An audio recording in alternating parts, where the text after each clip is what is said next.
Hey, what's up, everybody? BDO44 coming at you another video. All right, so Laker fan here. Talk about the New Orleans Pelicans at random because that's what the summertime is about. You gotta find ways of creating content for your channel, and basketball isn't giving us a whole lot in summertime, but a bunch of who is going where when they're not really actually leaving, that kind of stuff, and they drag these things out, so on and so forth. So my thing is, yeah, we can talk about those things and let's pick a team and see what we see here and just try to talk about it. So that's what we're doing.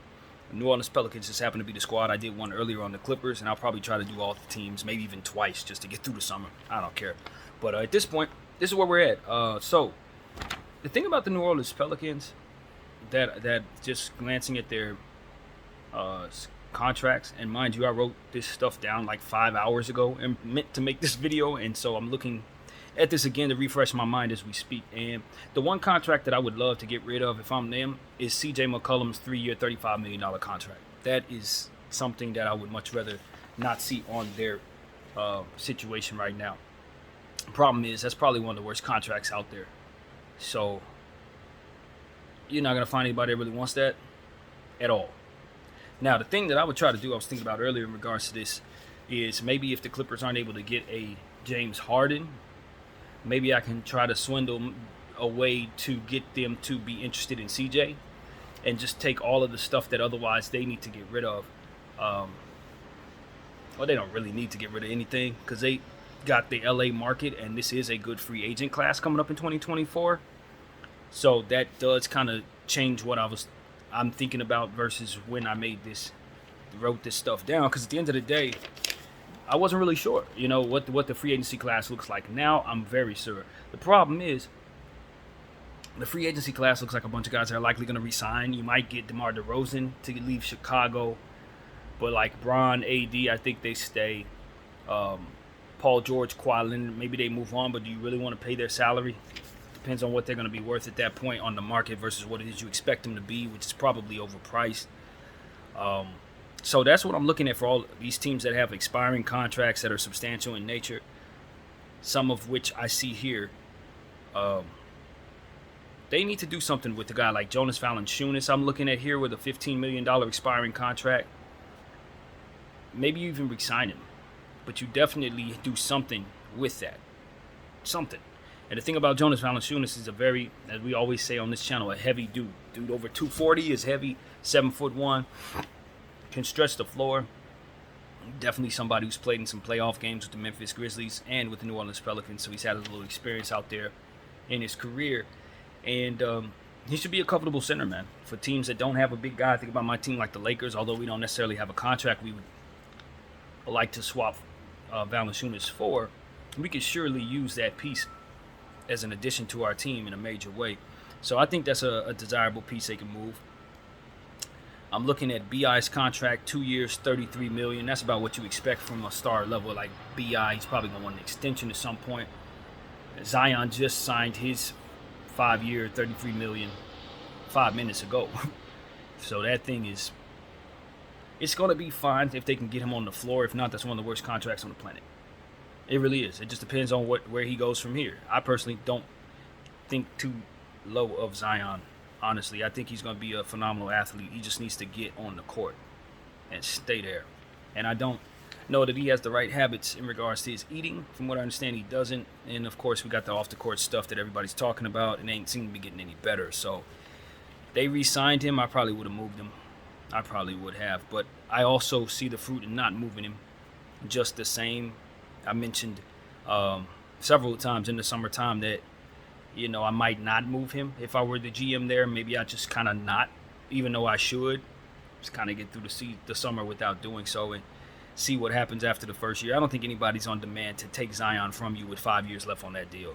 So if they want to keep him, they should definitely have nobody coming after him at this point. But, I'm just not really sure about Zion. I believe in his game. I believe in his athleticism. I believe in his dominance. But I don't know about where his head's at. And if his head's not going to be on straight, that's a terrible contract. Unlike that contract, Herbert Jones just signed a 4-year, $12 million a year contract. I think that's pretty good. He'll play that up. He'll definitely play that up. Before the end of that contract, he's going to probably want an extension if he's going to continue to play as well as he's been playing. Larry Nance Jr.'s got a 2-year, $10 million. I don't want to pay $10 million for Larry Nance's services this season or next. I don't. I like Larry. We drafted him. I'm a Laker fan, so we know Larry better than most. But at this point, he's an aging role player. Probably don't want. That's probably too much to be paying him right now. Dyson Daniels is a player, 3-year, $5 million. He had a fantastic summer league, so you really look at Dyson and say he's probably about to make a big jump, and that's probably going to be a really good contract if he does. Kira Lewis, 1-year, $5 million expiring. He's a player that they drafted. They just didn't ever develop him. But I think there's still a lot of room for him to be a good player in this league. And our $5 million this year, it depends on the role they're giving him.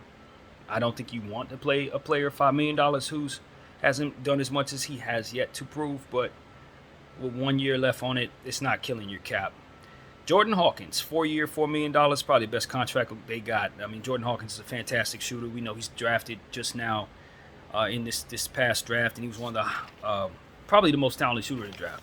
Probably. So that's another reason why you probably are looking at CJ saying we would love to get rid of that contract, because you got Jordan Hawkins there and Troy Murphy, 2-year, $3 million, which is obviously going to be up for an extension. Troy Murphy on $3 million is one of the best contracts also in the world, in my humble opinion. He's worth more than that right now. And so he's definitely going to be worth more than that next year. So, yeah, I don't see them moving on from Troy in any way, shape, or form. That's the future here in New Orleans, in my opinion. They also got Jose Alvarado on a 2-year, $1 million contract. Dirt cheap. He's worth way more than that. I would need an extension on that immediately if I'm Jose Alvarado. I don't give a damn about that injury that kept him out of so many games last year. He's worth way more than $1 million for your team, New Orleans. Way more. Najee Marshall, 1 year, $1 million. Najee Marshall's a really good player. They've kept him on the team for 1 million years. He's not eating any of the cap hardly. No harm in keeping him, no harm in moving him. It's just a non-factor in my opinion, but he's a solid defensive player that has long-standing history with that franchise at this point. E.J. Liddell, 3 years, $1 million. That's dirt cheap. Is that 11 million or 1 year? I don't know, but it's on a 3-year deal. I think it's 1 mil. It might be 11. I didn't write that correctly. But if it's 11, that's ridiculous. If it's 1, that's dirt cheap. And he's a role player that I haven't seen a whole lot from. I don't know of him. I'm not going to pretend like I know him. I just know the name. I think he was drafted very recently. Willie Hernan Gomez is on the squad. 1 year, $2 million, dirt cheap. That's probably a good contract. It's expiring. You can do whatever you want with it. And Daniel Sebron, they didn't write down anything in regards to the trade machine when it had his name listed. It didn't have any years or anything of that amount. They just said his name. That was it. So that is what the New Orleans Pelicans have. Half of this stuff is easily moved. Half of this stuff is really, really eating very little of your cap. So you love that. And they're a pretty solid team. I mean, they're one of those teams that can honestly get away with not doing anything and be just fine, because Jordan Hawkins is a rookie. And so if you replace C.J. McCollum with a different type of player, thinking Jordan Hawkins is ready to step forward, he may be ready. He may not be. But you can get away with having C.J. in front of him this season. And feel good about the depth of your team shooting. Plus, they don't have too much shooting outside of Troy Murphy, Hawkins, and CJ. I don't see anybody that I really rely upon to shoot the three consistently. None of these guys. Maybe Jonas Allen's shooting us to a degree, but that's about it. They don't have a lot of shooting on this team. B.I. don't consider a shooter. He's a shot maker. Zion, shot maker. They're capable of hitting the three. Herbert Jones, capable of hitting the three. Larry, capable. Dyson Daniels, I'm not really certain, but I don't think so. Kira Lewis, not that I know of. 3-point shooting, not that I know of. So they only have a few shooters. And that's why you keep CJ, but that's also why you move CJ. You can move that 3-year, $35 million, get yourself 4 or 5 shooters. So I'm getting rid of that thing if at all possible. The problem is I can't think of a single team that would legitimately want that contract. I don't even know why he signed that. I know why he signed it, but I don't know why New Orleans gave him that. He's not worth that. And he was a good player with the Portland Trailblazers. He's somebody who could really let it go. But he's also somebody who looks like he's aging fast in this league. Some players, for whatever reason, they only have a shelf life of like 8 years before they fall off a cliff for what it is that you want them to be. And CJ comes off as that kind of guy. He just not. First of all, his game is predicated on him getting his own shot. He's not really looking to make plays for others too often, and it kind of kills the flow of the offense, in my humble opinion. That's why I was never a fan of CJ's game, because I would say he's a ball hog for this era.